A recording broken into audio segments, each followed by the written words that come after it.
Red టీవీలో మీ వ్యాపార ప్రకటనల కోసం ఈ నంబర్ ని సంప్రదించండి 6281747728. ప్రస్తుతం మనతో పాటు సీనియర్ జర్నలిస్ట్ దాము బాలా సార్ వారితో మాట్లాడుతాం. నమస్కారం సార్. సార్, నగరిలో రోజా గారికి పోటీగా అనుష్క గారు రంగంలోకి దిగబోతున్నట్టు ఒక వార్త ప్రచారంలో ఉంది సార్. అసలు ఈ వార్తలో నిజమెంత ఉంది? అనుష్క గారు ఎందుకు ఈ విధంగా నగరిలో పోటీ చేయబోతున్నారు? మరి ఏ పార్టీ నుంచి చేయబోతున్నారు? మరి ఈ నేపథ్యంలో ఆమె బయోగ్రఫీ కూడా కాస్త చెప్పండి సార్. రోజా మీద రోజు ఏదో ఒక వార్త వైరల్ అవుతూనే ఉంటుంది. ఎందుకంటే ఆమె ఇప్పుడు ఆంధ్ర పాలిటిక్స్లో ముఖ్యంగా female క్యాండిడేట్స్లో very strong out spoken. So Telugu Desam మీద, జనసేన మీద, బీజేపీ మీద, లేటెస్ట్గా షర్మిల మీద అందరినీ ఆమె ఒక్క చేత్తో కత్తి పట్టుకొని అందరినీ బెదిరిస్తుంటుంది. సో అందువల్ల అందరూ కూడా ఆమెను కూడా అంతే విధంగా ట్రోల్ చేస్తూ ఉంటారు. ఈ క్రమంలో అక్కడ అసలు సీట్ ఇవ్వరని మొన్నటి వరకు పెద్ద ఎత్తున అన్నారు. నేను చాలా వీడియోలో చెప్పాను, ఆమెకి నగిరిలో ఇచ్చినా ఇకపోయినా ఎక్కడైనా ఖచ్చితంగా జగన్ ఇస్తాడని. ఎందుకంటే అలాంటి ఫైర్ బ్రాండ్స్కి వదులుకోరు వాళ్ళు. రేపొద్దున ఆమె మళ్ళీ యాంటీగా కూడా మారే అవకాశం ఉంది. అందుకని వాళ్ళు ఓడిపోతారని తెలిసినా ఓడిపోయే చోటైనా ఇస్తారు వాళ్ళు, పోతే పోతుంది అనుకోండి.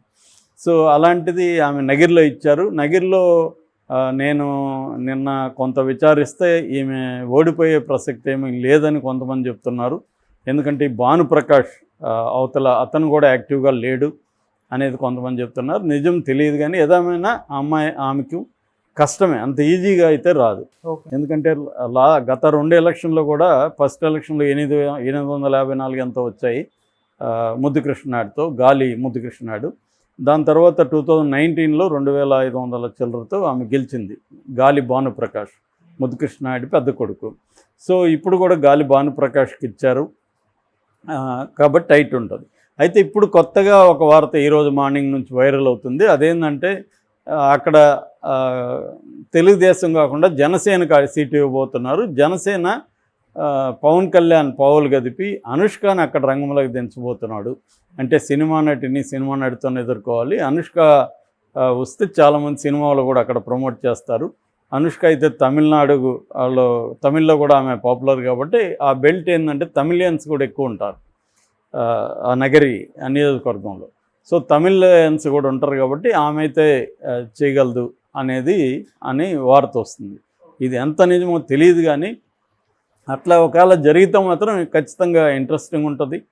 రోజాకి కూడా ఛాలెంజింగ్గానే ఉంటుంది. కాకపోతే అనుష్కకు ఆ కైండ్ ఆఫ్ మాట్లాడే ఇది ఉందా అనేది డౌట్. మామూలుగా చూస్తే ఆమె అంతగా ప్రాలిఫిక్గా మాట్లాడదు. అయితే ఈ కాంటెక్స్లో కొద్దిగా మనం ఆమె అసలు ఒకవేళ కంటెస్ట్ చేస్తే మళ్ళీనా చెప్పుకోవాలి కాబట్టి అసలు ఆమె ఎవరు, ఆమె బ్యాక్గ్రౌండ్ ఏంటి, ఎలా సినిమా రంగంలోకి వచ్చింది, ఇది ఇంట్రెస్టింగ్గా ఉంటుంది. ఎందుకంటే అనుష్కది దక్షిణ కన్నడ జిల్లా పుత్తూరు తాలూకా బెల్లిపడై అని ఒక గ్రామం. వాళ్ళ అమ్మ ప్రఫుల్ల రాయ్, వాళ్ళ నాన్న విఠల్ శెట్టి ఇంజనీరు, ఆమె ప్రఫుల్ల రాయ్ అని ఆమె హౌస్ వైఫ్. ఈమెకు 2 అన్నలు, గుణరంజన్ శెట్టి, డాక్టర్ సాయి రమేష్ శెట్టి. ఈ Sai Ramesh Shetty doctor, medical doctor. Gunaranjan Shetty వ్యాపారస్తుడు. ఆ మధ్య గ్యాంగ్స్టర్లతో కూడా సంబంధాలు ఉందని, ముఖ్యంగా మొత్తప్పరైతో సంబంధాలు ఉన్నాయి, మళ్ళీ గొడవలు వచ్చాయి, ఇవన్నీ కూడా వచ్చాయి. సో ఏదేమైనా ఈమెది అది ఫ్యామిలీ. బట్ వీళ్ళు బెంగళూరులో వచ్చారు. వీళ్ళ కులం వచ్చి బంట్స్ అంటారు వీళ్ళని. బంట్ అంటే మనం బంటు అంటాం కదా, రాజబంటు అని. వాళ్ళు కూడా ఒకప్పుడు సైన్యంలో పనిచేసేవాళ్ళు. బంట్ అనే కులం. ఈ బంట్ అనే కులం ఏం చేస్తారమ్మా, ఈ మంగళూరు ఏరియాలో ఎక్కువ ఉంటారు, సౌత్ కన్నడ.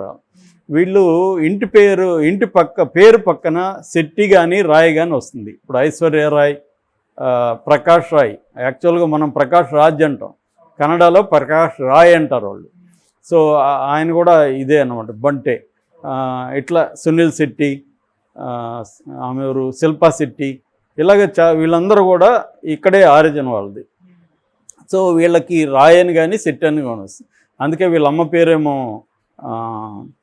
ప్రఫుల్ల రాయ్ అని ఉంది, వీళ్ళ తమ్ముడి పేరేమో రమేష్ శెట్టి అని ఉంది, వీళ్ళ నాన్న పేరు కూడా విఠల్ శెట్టి అని ఉంది. ఈ అమ్మాయి పేరు కూడా అసలు పేరు స్వీటీ శెట్టి. చాలామంది ఏమనుకుంటారు, స్వీటీ అనేది ముద్దు పేరు అనుకుంటారు. కానీ ఈ అమ్మాయి అసలు పేరే స్వీటీ శెట్టి, వాళ్ళ ఇంట్లో వాళ్ళు పెట్టింది స్వీటీ శెట్టి అని పెట్టారు. సో ఈ అమ్మాయి బెంగళూరులో చదువుకునింది, బెంగళూరులో ఈస్ట్ వుడ్ హై స్కూల్లో చదువుకునింది, తర్వాత మౌంట్ కార్మెల్ కాలేజీలో కంప్యూటర్స్ చదువుకునింది. అయితే ఈ అమ్మాయి యాక్చువల్గా డిగ్రీ చేరే ముందు బైపీసీ చేరుతానని వాళ్ళ నాన్నతో చెప్పింది, తను కూడా డాక్టర్ అవుతామని. అయితే వాళ్ళ నాన్న వద్దన్నాడు, ఎందుకంటే వాళ్ళ కొడుకు డాక్టరే, వాళ్ళ ఇంట్లో కూడా చాలామంది డాక్టర్స్ ఉన్నారు. డాక్టర్ ఉంటే టైము ఫ్యామిలీకి స్పెండ్ చేయలేవు, ఎక్కువ అవర్స్ పని చేయాలి, రెండోది నీకు జాబ్ రావడానికి కూడా చాలా టైం పడుతుంది, ఎక్కువ చదువుతూనే ఉండాలి, ఇవన్నీ ఎందుకు అంటే సరే వాళ్ళ నాన్నలాగా ఇంజనీర్ అవుదామని అనుకున్నది బీటెక్ చదివి. కాకపోతే డిగ్రీ చదివేటప్పుడు ఈ అమ్మాయి యోగాలో జాయిన్ అయింది, యోగా నేర్చుకుంది. అక్కడి నుంచి ఈ అమ్మాయికి యోగా పిచ్చి పట్టింది. దాంతో డిగ్రీ తర్వాత ముంబై వెళ్దామని ప్లాన్ చేసుకుంది. తన ఫ్రెండ్స్ ఎవరో ఉంటే ముంబైలో మన భరత్ ఠాకూర్, భూమిక అనే ఒక హీరోయిన్ ఉండింది కదా, వాళ్ళ హస్బెండ్, ఈయన ప్రొడ్యూసర్ కూడా, ఈయన అక్కడ యోగా నేర్పిస్తున్నాడు. సో ఈ అమ్మాయి కూడా అక్కడ ఫ్రెండ్ ద్వారా పోయి యోగాలో జాయిన్ అయింది. ఓకే. అక్కడ ఈ నివాస్ అని ఒక డైరెక్టర్ షూల్ అనే ఒక సినిమా తీశాడు. మన రామ్ గోపాల్ వర్మ ఒకప్పుడు ఆఫీస్ బాయ్, రామ్ గోపాల్ వర్మ దగ్గర ఈ నివాస్ ఆఫీస్లో ఉండేవాడు. తర్వాత అతను డైరెక్టర్ అయ్యాడు. చాలా మంచి ఫిల్మ్స్, క్వాలిటీ ఫిల్మ్స్ తీశాడు. తర్వాత తగ్గిపోయింది. సో వాళ్ళ వైఫ్ కూడా యోగా నేర్చుకున్నది. సో ఈ అమ్మాయికి ఏమో ఈ స్వీటీ శెట్టికి యాక్టింగ్ అంటే ఇష్టం, కానీ బాగా సిగ్గు ఎక్కువ. అంటే ట్రెడిషనల్ ఫ్యామిలీ వాళ్ళది, సినిమాలు చూసేవాళ్ళు కాదు, మోడర్న్ డ్రెస్సుల్ని అలో చేసేవాళ్ళు కాదు, కొంచెం సిగ్గు కూడా ఎక్కువ ఈ అమ్మాయికి. అందువల్ల ఎవరికి చెప్పలేదు. అయితే ఈ విషయాన్ని భరత్ ఠాకూర్ గ్రహించి అతను నివాస్కి చెప్పాడు, ఇట్లా నివాస్ ఆ అమ్మాయికి సినిమాలు ఇష్టం ఉంది, నువ్వు ఏమన్నా ట్రై చేయంటే. అదే టైంలో సూపర్ సినిమా ప్లాన్ చేసుకొని పూరి నివాస్ని అడిగాడు, ఎవరన్నా ఉంటే నాకు చెప్పు, నేను అవన్నీ చూసుకొని ముంబైకి వస్తానని. అతను ఈ అమ్మాయికి పూరి నెంబర్ ఇచ్చి నువ్వు పూరికి ఫోన్ చేయన్నాడు. కానీ ఈ అమ్మాయికి సిగ్గు వల్ల పూరికి ఫోన్ చేయకుండా ఫోన్ చేసేదనని చెప్పేసింది భరత్ ఠాకూర్కి. సరే ఫోన్ చేశారులే అనుకున్నారు వీళ్ళు. తర్వాత పూరి ముంబైకి వెళ్తే నివాస్ అడిగాడు, ఇట్లా స్వీటీ అనే ఒక అమ్మాయికి ఇచ్చాను, ఫోన్ చేసిందంటే ఎవరు చేయలేదన్న. అప్పుడు అడిగితే లేదు నేను చేయలేదని చెప్పింది. దాంతో పూరి కలిశాడు. పూరి కలిసి ఫోటో ఏదన్నా ఇవ్వమంటే చిన్నప్పుడు పాస్పోర్ట్ సైజ్ ఫోటో ఒకటి ఇచ్చింది. సరే పూరికి అర్థమైంది ఈ అమ్మాయికి ఏం తెలియదు అనుకొని, సరే ఒక పని చేయి, నువ్వు హైదరాబాద్ రా, ఫోటోషూట్ ఆడిషన్ చేద్దాము, మండే రా అంటే, ఎవరన్నా సినిమాలో ఛాన్స్ మండే అంటే సండేనే బయలుదేరుతారు కదా. కానీ ఈ అమ్మాయి నాకు మండే క్లాసులు ఉన్నాయి, యోగా క్లాసులు, నేను థర్స్డే వస్తానండి. సరేలే అనుకొని పూరి వచ్చేసాడు. అలాగా మొత్తానికి వందన అనే ఒక ఫ్రెండ్ని తీసుకొని ఇక్కడికి వచ్చింది. ఇక్కడ అమ్మాయికి అసలు ఫోటో సెషన్ అంటే తెలీదు, మేకప్ అంటే అసలు జీరో నాలెడ్జి. ఇవన్నీ మొత్తానికి కష్టాలు పడి నానా హింస పడిందంట బిగినింగ్లో. అవన్నీ చేసి రూమ్కి వెళ్ళిపోయి ఏడ్ చేసి నేను వెళ్ళిపోతాను అని వందనకి చెప్పిందంట. నాకు ఇష్టం లేదు ఇదంతా. వందన కొద్దిగా అమ్మాయిని ఓదార్చి కొద్దిగా పడుకొని నిద్రపో, తర్వాత మాట్లాడదామని చెప్పి మళ్ళీ ఫ్రెష్ అయినాక మళ్ళీ వస్తే ఈ ఫోటోలు ఇవన్నీ వీళ్ళు ముగ్గురు చూశారు. ఎవరు? నాగార్జున, పూరి జగన్నాథ్, తర్వాత నాగార్జున మేనకోడలు సుప్రియ, వీళ్ళందరూ కలిసి చూసి ఈ అమ్మాయిలో కొంత అమాయకత్వం అది ఉంది, ఈ క్యారెక్టర్కి సరిపోతుంది, కొద్దిగా మనం పర్ఫార్మెన్స్ సైడ్ అమ్మాయిని సానబట్టాలి అనేది అనుకున్నారు. దాని తర్వాత అమ్మాయికి చెప్పారు సెలెక్ట్ చేస్తున్నాం అనేసి. దాని తర్వాత ఏమో అమ్మాయికి స్వీటీ శెట్టి అనేది బాగాలేదు పేరు అని నాగార్జున పూరి అనుకున్నారు. ఈ లోపల సూపర్లో పాట పాడడానికి ఒక అనుష్క మంచంద అనే ఒక అమ్మాయి వచ్చింది ముంబై నుంచి. ఓకే. సో ఇదేదో బాగుంది, ఈ పేరు పెట్టేద్దామని అనుష్క శెట్టి అని పెట్టేశారు అమ్మాయికి. సో అలాగా స్వీటీ శెట్టి పేరు అనుష్క శెట్టిగా మారిపోయింది. అట్లాగా 2005లో మార్చి 12 ఫస్ట్ టైం షూటింగ్లో పాల్గొనింది. నాగార్జున, సుప్రియ, ఇతను పూరి ముగ్గురు జాగ్రత్తగా అమ్మాయిని మెల్లగా ట్రైన్ అప్ చేసుకున్నారు. అలా అమ్మాయి షైన్ అయింది.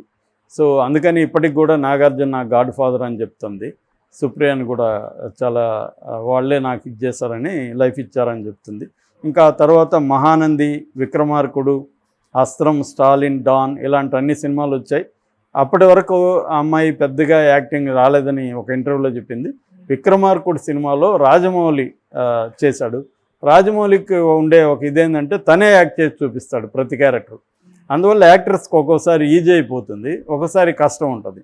వాళ్ళు ఇంప్రొవైజ్ చేయాలనుకుంటే కష్టం, జస్ట్ ఫాలో అయిపోదాం అనుకుంటే ఈజీ. ఈ అమ్మాయి అలాగ ఫాలో అయిపోయేది, రాజమౌళి ఏం చెప్తే అది చేసేసేది. అందువల్ల ఇంప్రొవైజ్ చేసే ఇది రాలేదు అప్పటికి. అంతకుముందు వచ్చినవన్నీ రెగ్యులర్ క్యారెక్టర్లు. అందుకని ఫస్ట్లో ఈమె యాక్టింగ్ నేర్చుకునేది ఎక్కడంటే అరుంధతి సినిమాలో. శ్యాంప్రసాద్ రెడ్డి సెలెక్ట్ చేశాడు ఈమెని. చేసిన తర్వాత అది 265 రోజులు పట్టింది కాల్ షీట్లు. రెండోది ఏంటంటే విపరీతమైన టేకులు తినింది. కోడి రామకృష్ణ వీళ్ళు కాంప్రమైజ్ అయ్యేవాళ్ళు కాదు, పెర్ఫార్మెన్స్ కావాలి. వాళ్ళేమో నేర్పి ఇట్లా చెయ్యి అని చూపించేవాళ్ళు కాదు, ఎలా చేయాలో చెప్పేవాళ్ళు, ఈమె చెయ్యాలి. అలాగా చాలా కష్టాలు పడ్డాను నేను దాంట్లో. అక్కడే రియల్ యాక్టింగ్ నేర్చుకున్నాను అని చెప్పింది. దాని తర్వాత ఇంకా అది మనకి ఎంత పెద్ద హిట్ అయిందో తెలుసు. దాని తర్వాత ఈమెకి పేరు కూడా బాగా వచ్చింది, జేజమ్మ అని, అరుంధతి అనే పేరు వచ్చేసింది. దాని తర్వాత ఇంకా రుద్రమదేవి, భాగమతి ఇవన్నీ కూడా హిట్లు వచ్చాయి. ఫైనల్గా మనకి బాహుబలిలో వరల్డ్ ఫేమస్ అయిపోయింది. ఆ తర్వాత గ్యాప్ వచ్చింది. అయితే బాహుబలికి ముందు మన రాఘవేంద్రరావు కొడుకు ప్రకాష్ కోవెలమూడి ఒక సినిమా చేశాడు, సైజ్ 0 అని. అందులో ఈమె లావెక్కాలి. దాంతో ఈమె విపరీతంగా తినడం, కార్బోహైడ్రేట్స్ ఎక్కువ తిని దాదాపు 18 కేజీలు పెరిగింది. దాని తర్వాత ఏమో ఇమీడియట్గా బాహుబలి వచ్చింది. బాహుబలి ఏమో సన్నగా ఉండాలి, కానీ టైం లేదు. అందువల్ల బాహుబలిలో మనం జాగ్రత్త గమనిస్తే కొన్ని చోట్ల లావుగా, కొన్ని చోట్ల సన్నగా కనిపిస్తుంది అనమాట. ఇది కారణం అనమాట. సో దాని తర్వాత ఈ మధ్య నేను ఒక స్టిల్ చూసాను, మలయాళ సినిమాకి మళ్ళీ విపరీతంగా స్లిమ్ అయిపోయింది. సో ఈ మధ్య చేస్తుంది, కొద్ది గ్యాప్ వచ్చింది మధ్యలో. సో ఇది బేసిక్గా అమ్మాయి బయోగ్రఫీ. బట్ దాదాపు 40 ఏళ్ళు వచ్చిన పెళ్ళి అయితే చేసుకోవాలి. మధ్యలో ప్రభాస్తో పెళ్ళని చాలాసార్లు అన్నారు, ఆమె కూడా అనేది చాలాసార్లు నాకు ప్రభాస్కి పెళ్లి చేశారు అభిమానులని. సో మొత్తానికి అలా ఉండిపోయింది. అమ్మాయికి ఫ్రెండ్స్ అంటే చాలా ఇష్టం అని చెప్తుంది, ఫ్రెండ్స్కి హెల్ప్ చేయడం కానీ చాలా ఇష్టం అని. అట్లాగే అనేక సోషల్ యాక్టివిటీస్ కూడా చేస్తుంది. ఇంకోటి అమ్మాయి ట్రైట్ ఏంటంటే, అమ్మాయికి టెన్షన్ వచ్చినా, టైర్డ్ అయిపోయినా ఏడవడం అనేది అమ్మాయికి అలవాటు. సో ఏడ్ చేసి నిద్రపోతే ఫ్రెష్ అయిపోతుంది మార్నింగ్కి. చాలాసార్లు వాళ్ళ అమ్మకు ఫోన్ చేసి నేను ఈ ఫీల్డ్ నుంచి వచ్చేస్తానని ఏడ్చేదంట. వాళ్ళ అమ్మకి ఏమై నేచర్ తెలుసు కాబట్టి కాసేపు ప్యాంపరింగ్ చేసి రేపు మాట్లాడదాం పడుకో అంటే పడుకుని ఫ్రెష్ అయినాక మళ్ళీ రేపు మామూలే. అలా అమ్మాయి నాకు అదొక థెరపీలాగా ఏడుపు అనేది. ఏ సమస్య ఉన్నా ఏడ్ చేసి నిద్రపోతాను, మార్నింగ్ మళ్ళీ మామూలు అయిపోతుంది అని చెప్తుంది. So interesting lady. నాకు తెలిసి పోటీ చేయదని నేను అనుకుంటున్నాను, ఎందుకంటే ఈ అమ్మాయి యాటిట్యూడ్కి ఎలక్షన్లు సూట్ కాకపోవచ్చు. రోజా లాంటి అమ్మాయిని ఎదుర్కోవాలంటే అంత ఈజీ కాదు. సో కష్టమే, ఎవరో పుట్టించారని అనిపిస్తుంది, చూడాలి.